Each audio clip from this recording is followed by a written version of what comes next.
Now it's time for Culture Talk. This is where we discuss culturally relevant topics that you can use to start conversations about your faith. I'm joined today with astronomer Hugh Ross. Thank you for joining us. Oh, thank you. We're going to be talking about 4 common myths about old Earth creationism. So first, before we dive into that, let's define what is old Earth creationism.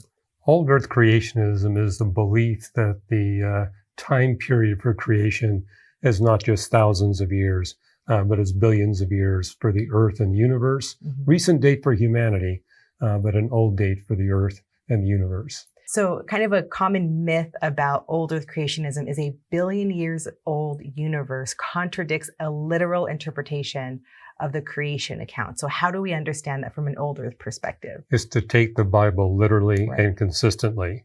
The Hebrew word yom, that's translated as day in Genesis 1, has 4 distinct literal definitions. Part of the daylight hours, all the daylight hours, a 24-hour period, or a long but finite period of time.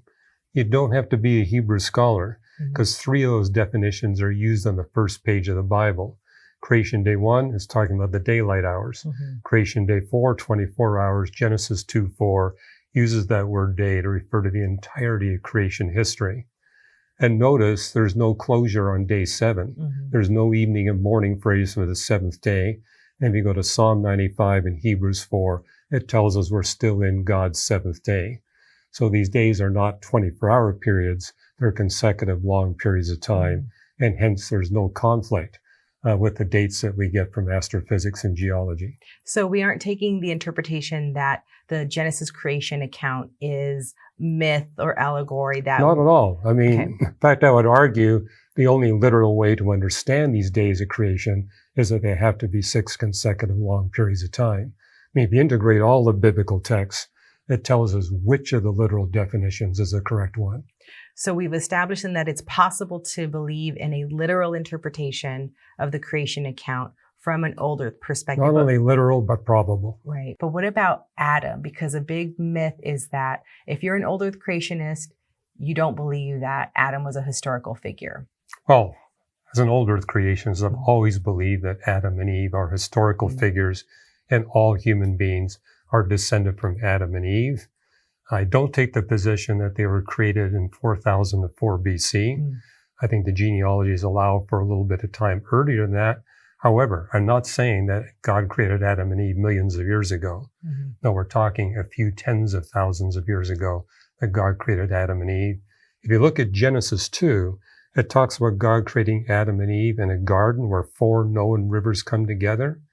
They only come together on dry land during an ice age. So it tells us that God created Adam and Eve sometime during the last ice age, which gives us a date range of about 15,000 years to 130,000 years ago, somewhere within that time frame. So then does the scientific data support that? Well, the best scientific date we got for the origin of human beings is 150,000 years ago, plus or minus 150,000 years. The biblical date is actually more accurate than the scientific date. But they agree. I mean, they're within the same range. So then if we're talking about a long but finite period of time for each creation day, then what do we do about animal and plant death? Because surely they weren't alive for the entire time. So what does that look like? How can we account for animal and plant death before Adam and Eve fell? Well, Sandra, this is based on a misunderstanding of Romans 5:12. Which says that death was introduced by Adam's sin, but it qualifies it. It says death through sin was visited upon all people. We're the only species on earth that experiences sin. And notice the text says all people, not all life. So there's no passage in the Bible that forbids the death of plants and animals and bacteria before Adam sinned. In fact, we're the beneficiaries of all that plant and animal and bacterial death because that provides us with the biodeposits we need to launch and sustain our civilization. When you drive freeways, you're driving on limestone that came from previous generations of life. So another myth then is that old Earth creationists are relying on unreliable secular scientific methods. How do we respond to that? Well, every scientific method has a range where it's reliable and a big range where it's unreliable. So to use uranium dating for something that's really young, you're not going to get a reliable date. You got to be close to the radiometric half-life.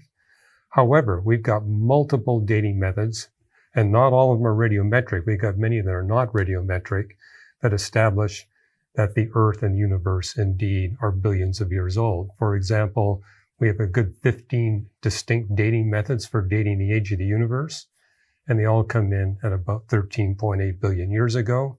We see no inconsistencies amongst the dates. For the Earth, we actually get a really accurate date, 4.5662 billion years ago. Wow.